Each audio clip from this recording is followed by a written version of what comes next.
वाल्मिक कराड बीड जिल्ह्यातील त्या कुख्यात संशयित गुन्हेगाराने अखेर CID समोर आत्मसमर्पण केले आहे. संतोष देशमुख मस्साजोग गावाचे सरपंच यांची निर्दयी हत्या ही केवळ स्थानिक पातळीवरची घटना नाही. देशमुख यांची हत्या ठरवून आखलेल्या कटाचा भाग असल्याचे प्राथमिक तपासात उघड झाले आहे. हा गुन्हा केवळ सत्तेच्या वर्चस्वासाठी नव्हे तर गुन्हेगारी आणि राजकीय ताकद टिकवण्यासाठी केला असल्याचा संशय देखील आहे. वाल्मिक कराड हा केवळ एक राजकीय नेत्याचा सहकारी नसून गुन्हेगारी जाळ्याचा महत्त्वाचा मोहरा आहे.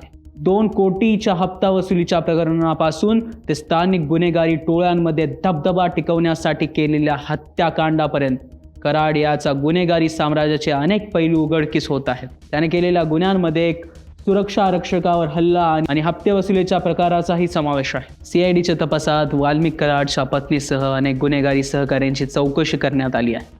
या तपासाने गुन्हेगारी आणि राजकीय नेत्यांमधील धक्कादायक संबंध उघडकीस आणले आहेत.